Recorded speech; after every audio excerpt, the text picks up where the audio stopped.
umur kita semuanya diberkahi oleh Allah Subhanahu wa taala.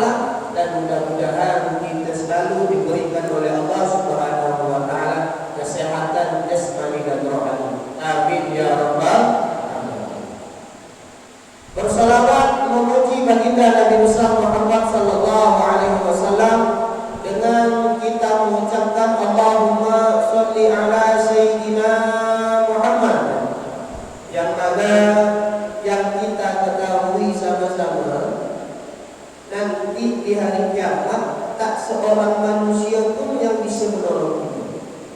Di padang mahsyar nanti tak seorang pun yang bisa menolong kita. Suami kita tak bakalan bisa menolong kita. Istri kita tak bakalan bisa menolong kita. Anak kita tak bakalan bisa menolong kita. Karena apa? Di padang mahsyar orang sendiri-sendiri memikirkan nasibnya, kecuali baginda Nabi besar Muhammad sallallahu alaihi wasallam. Beliau masih memikirkan umatnya. Buktinya apa? Sebelum beliau dicabut nyawanya oleh Allah, apa yang beliau katakan? Ummati, ummati, ummati, umatku. Rasulullah memikirkan kita. Maka jangan kita tak percaya umat Nabi Muhammad pasti masuk surga, itu pasti. Jangan kita takut aku masuk surga, tak ada ayat pasti masuk surga. Kenapa? Karena kunci surga dipegang dan dititipkan oleh Allah kepada Nabi Muhammad. Nabi Muhammad mustahil kalau kunci surga bersama Nabi Muhammad, kita sebagai umatnya tidak masuk surga. Kalau kita ingin masuk surganya Allah, berarti perbaiki hubungan kita dengan Allah. Contoh ibadah kita perbaiki, sedekah kita, muamalah kita kepada Allah, dan hubungan kita bersama Nabi Muhammad sallallahu alaihi wasallam. Tapi yang harus kita pikirkan, surga itu pasti. Cuma satu hal saja, kita ini transit ke neraka yang harus kita pikirkan. Berapa lama kita harus transit ke neraka? Ada yang sejam ya transitnya, ada yang berpuluh-puluh tahun. Masuk surga pasti, tapi transitnya itu loh yang harus kita pikirkan. Mudah-mudahan kita yang berkumpul, kita masuk surga ini dipermudahkan oleh Allah Subhanahu wa taala. Amin ya rabbal alamin. Para jamaah sekalian yang dirahmati dan dimuliakan oleh Allah Subhanahu wa taala. Bulan Ramadan ini adalah bulan yang mulia. Kemuliaan bulan Ramadan itu dari hari pertama sampai hari terakhir pada bulan Ramadan itu mulia semuanya. Sebab apa? Sebab kemuliaan bulan Ramadan bukan hanya terjadi peristiwa nuzulul Quran atau malam Lailatul Qadar, bukan itu saja. Akan tetapi firman Allah Subhanahu wa taala, a'udzu billahi minasyaitonir rajim, ya ayyuhalladzina amanu kutiba 'alaikumusiyam kama kutiba 'alal ladzina min qablikum la'allakum tattaqun. Di bulan Ramadan firman Allah tersebut pertama yang kita lihat, ya ayyuhalladzina amanu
dengan puasa kita ni Allah ridho dengan perkumpulan kita, mesti Allah lindung kita, mesti Allah permudahkan langkah kaki kita. Oleh karena itu kesempatan di bulan Ramadan kejar keridhaan Allah dengan cara apapun. Huruf mim Roma, mim artinya mahabbatullah, kecintaan Allah. Maka dalam Ramadan yang harus kita kejar adalah bagaimana caranya Allah cinta dengan kita. Tentu kita mempunyai cara masing-masing yang berbeza agar Allah cinta dengan kita. Kalau Allah sudah cinta dengan kita, makmur surga itu mudah bagi Allah untuk kasih kita, itu mudah. Dua itu mudah Allah kasih dengan kita. Urusan kita itu bakalan Allah kasih jalan keluarnya. Kalau kita sudah mencapai derajat dicintai oleh Allah Subhanahu wa Ta'ala, maka kita niatkan di bulan puasa ini agar semua amal ibadah kita itu menjadi sebab kita dicintai oleh Allah. Rahimullah artinya Tuhanullah. Ramadan artinya jaminan Allah. Allah bakal jamin kita. Berarti kalau Allah sudah menjamin, jangan kita tak percaya. Karena dunia seisinya ini milik Allah. Allah yang sudah menjamin kita. Barang siapa kata Nabi Muhammad yang berpuasa Ramadan dalam keadaan iman dan mengharap ridha Allah, maka dosa-dosanya bakal Allah hapuskan. Jaminan Allah, dosa kita dihapuskan oleh Allah. Sebagian ulama mengatakan ada termasuk dosa besar, ada juga termasuk dosa-dosa kecil. Ini jaminan Allah. Allah sudah menjamin kita Pak di bulan Ramadan ini. Maka jangan kita tak percaya. Alif Ramadan, alifnya ulfah, kelembutan Allah. Bukti Allah lembut dengan kita apa? Coba kita lihat 10 hari-hari terakhir ini. Hujan terus kan ada? Hujan terus. Itu tanda Allah itu lembut dengan kita, supaya bulan Ramadan ini hamba-hamba kita merasakan panas sedikit pun, merasakan enjoy saja. Kalau Allah tak lembut dengan kita, Allah tahu penyakit kita dengan Ramadan ini. 10 hari 14 hari pertama penuh masjid, tapi kalau 14 hari ke depannya, alhamdulillah, mudah-mudahan tak banyak tak terjadi. Kalau Allah tak lembut, habis kita ni kita menyawanya. Kenapa kita tak ada berubah-ubah? Itu bukti Allah lembut dengan kita. Akan tetapi Ramadan, nur yang terakhir Ramadan artinya nurullah, cahayanya Allah. Berarti di bulan Ramadan Allah Subhanahu wa Ta'ala akan memberikan cahaya pada di dalam dirinya kita. Orang kalau sudah dirinya dicahayakan oleh Allah, perkara sekecil apapun di bulan Ramadan takkan diremehkan. Solat tarawih 23:11 tak jadi masalah. Ngaji 1 hari sejus 2 juz tak jadi masalah. Karena di dalam hatinya sudah dicahayakan oleh Allah, tak ada gelap hatinya. Mau diajak kebaikan mudah. Dia punya uang bergerak hatinya. Untuk apa? Menyalurkan kesempatan dia pada bulan Ramadan. Kalau hatinya dicahayakan oleh Allah, mudah saja dia untuk mendekatkan hartanya di jalan Allah, khususnya di bulan Ramadan. Dia tak pernah memikirkan, oh harta ini aku capek nyari. Walaupun umur kita dipanjangkan oleh Allah, dunia kita belum tak akan puas kita yang namanya harta ini. Karena apa? Coba kita lihat yang almarhumah yang meninggalnya tadi malam. Ketika kita takziah, kita lihat ketika beliau masuk dalam kuburan, ada yang bawa harta bendanya. Semua ditinggalkan oleh beliau. Yang beliau bawa pahala di hadapan Allah. Oleh karena itu kesempatan kita pada hari ini adalah apa? Kalau kita punya rezeki, kita tak bisa sedekah di masjid, kita kasih orang makan di bulan Ramadan. Kasih orang makan di bulan Ramadan. Berapapun itu makanannya, walaupun itu TS, karena apa? Sekecil apapun amal ibadah kita yang kita lakukan di bulan Ramadan dihargai oleh Allah. Dihargai. Contohnya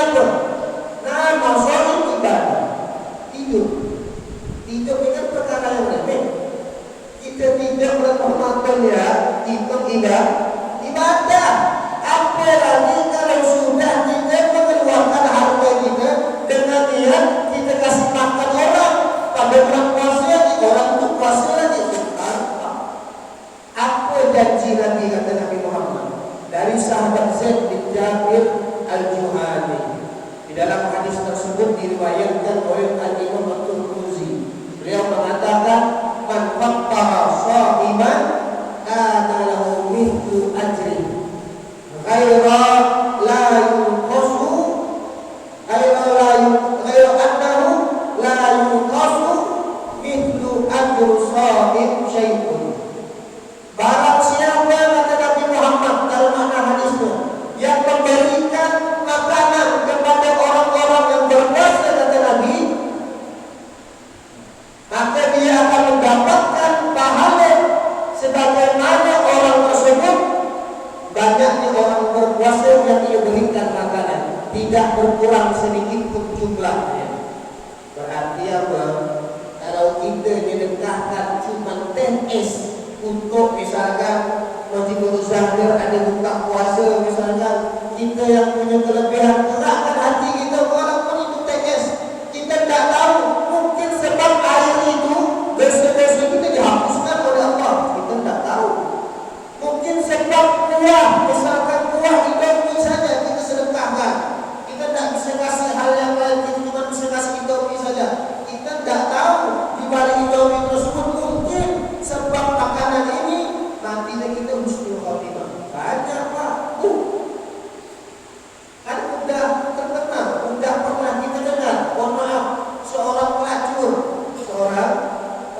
penjual diri, udah pasti masuk neraka kalau kita nilai.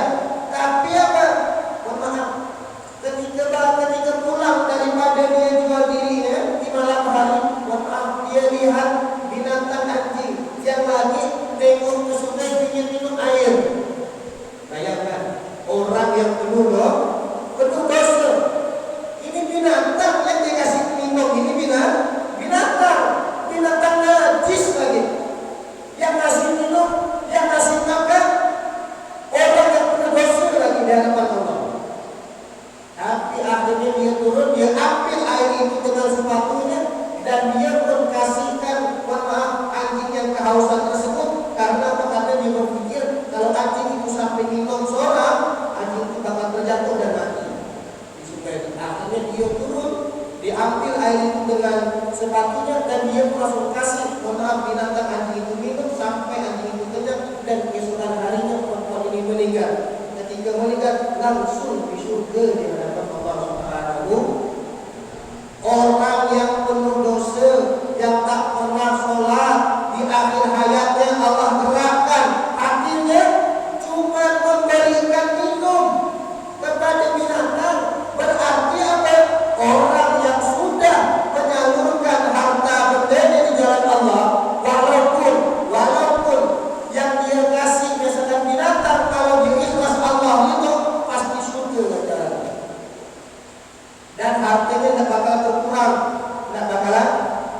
Mohon maaf Pak, kalau matematika kita, hitungan kita, kalau gaji kita 1.500.000 kita sedekahkan untuk pengurus Masjid Nurul Zahir, bukakan misalnya dibelikan takjil, mungkin sisa 500.000.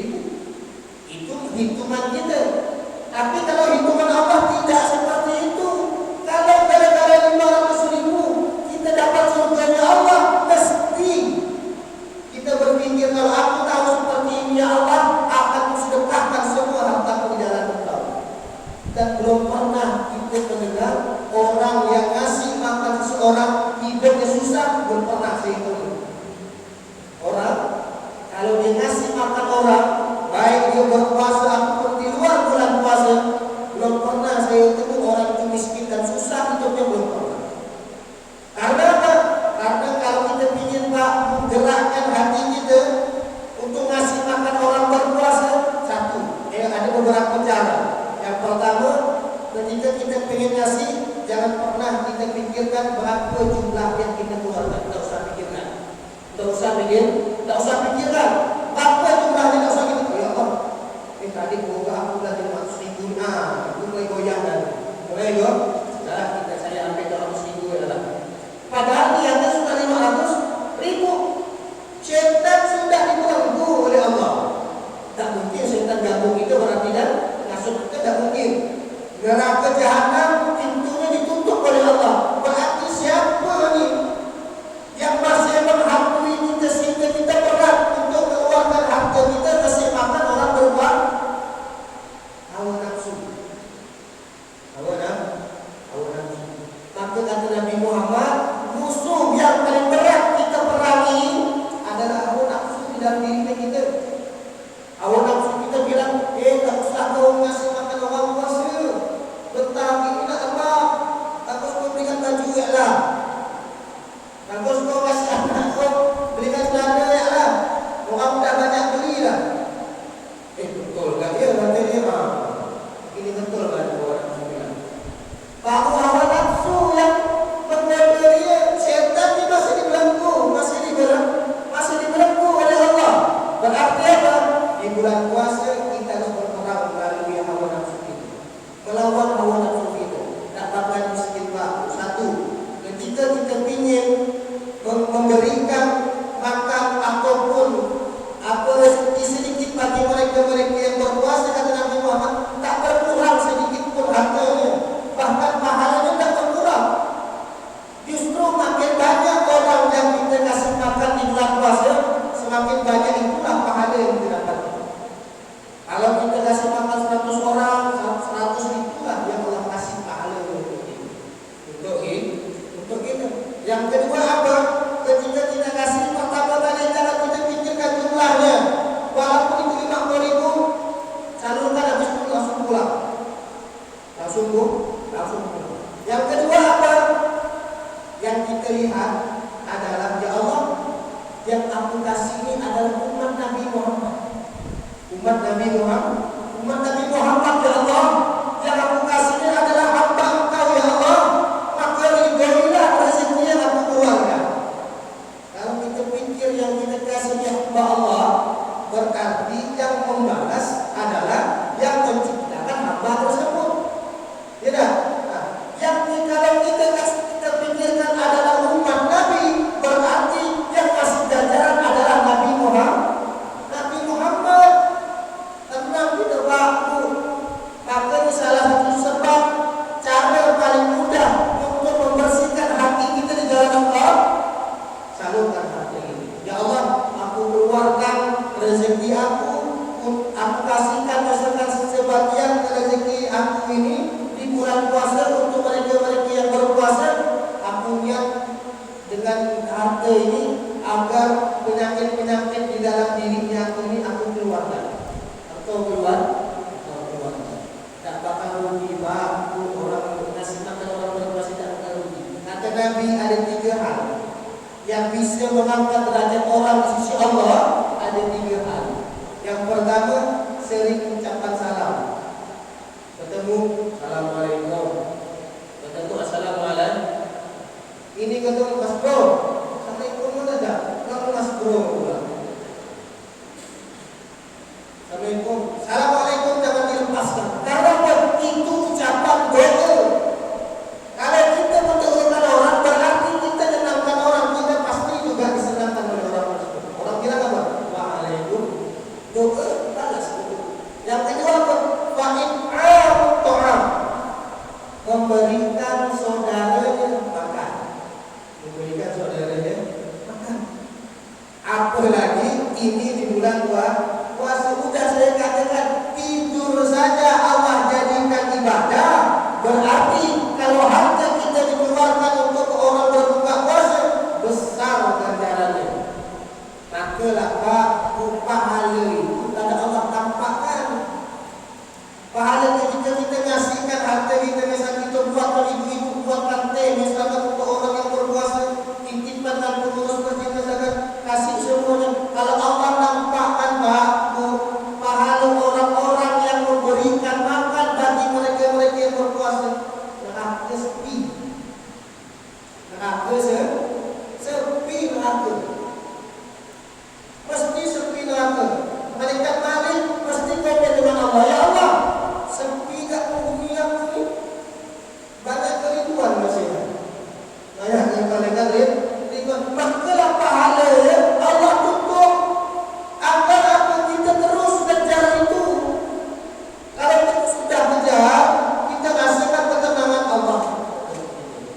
Allah ridho Pak. Oleh karena itu, mari kita bersama-sama kita ajarkan diri kita ini untuk saling memperhatikan satu sama lainnya. Untuk memperhatikan satu sama lainnya, apalagi ini bulan puasa, sekecil apapun amal ibadah kita mesti diterima oleh Allah. Sekecil apapun amal soleh yang kita lakukan mesti diterima oleh Allah Subhanahu wa taala. Cuma ketika kita nak sedekahkan, ini sifatnya sensitif. Nanti bilang aku yang sedekah balik, airnya dari aku. Itu yang bahaya biasa. Titip nama dia, titip nama. Itu bahaya kata-kata titip nama. Bukankah setiap sholat kita bilang apa? Sholati wa nusuki wa mahyaya wa mamati lillah. Untuk bukan untuk kita. Berarti ketika kita memberikan, mengantarkan makan kepada mereka-mereka yang berpuasa, itu semuanya kita niatkan karena Allah. Kalau kita niatkan karena Allah, maka ganjarannya dapat kita hasilkan. Makanya saya bilang tadi, setiap kita nak mengeluarkan harta kita, nak kita berikan kepada mereka-mereka yang berpuasa, pasang niat. Jangan kita minta itu aja, kasih kita. Pakai niat. Pakai dengan ini, saya kasih kalian. Bukan saya, itu saja.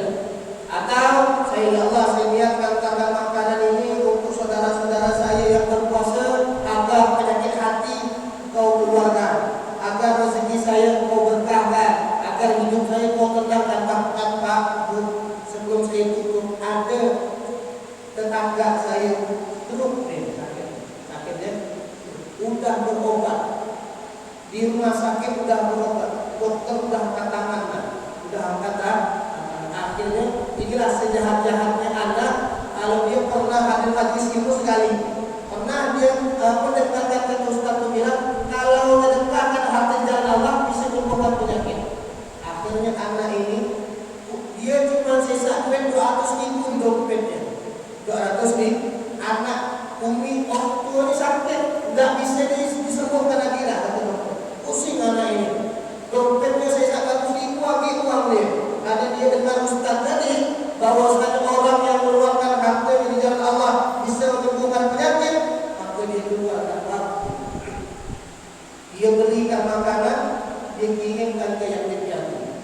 Dengan dia ingat, ya Allah, duit ini duit saya yang terakhir, ya Allah.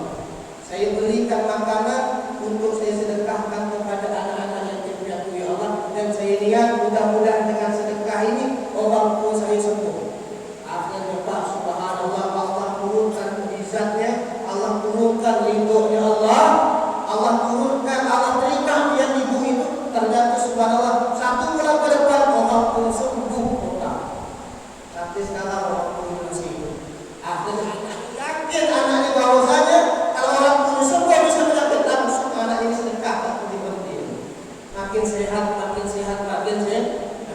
Maka mudah-mudahan kita berdoa kepada Allah, rezeki kita diberkahi oleh Allah Subhanahu wa taala, umur kita juga diberkahi oleh Allah Subhanahu wa taala, keluarga kita dijadikan oleh Allah keluarga yang sakinah mawaddah warahmah, dan kita doakan mudah-mudahan almarhumah yang meninggal pada malam tadi diterima di sisi Allah Subhanahu wa taala, dilapangkan kuburannya, mudah-mudahan almarhumah tercatat tergolong menjadi orang-orang yang masuk ke dalam surga Allah Subhanahu wa taala, dan mudah-mudahan kita yang hadir meninggal kita pun dalam keadaan husnul khatimah.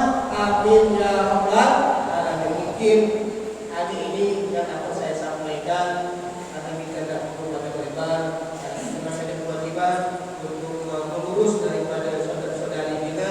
Oleh karena itu, mari kita setelah kita tutup, maka saya akhiri. Terima kasih atas waktunya. Terima kasih atas waktunya untuk para jemaah. Mohon maaf. Maka sebelum saya tutup, mari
sudah kita mendengarkan kuliah subuh pada hari ini. Mudah-mudahan apa yang telah kita dengarkan sangat bermanfaat bagi kita, dan mudah-mudahan kita amalkan dalam kehidupan kita sehari-hari, dan kita sampaikan lagi kepada keluarga kita yang perlu mengetahuinya. Untuk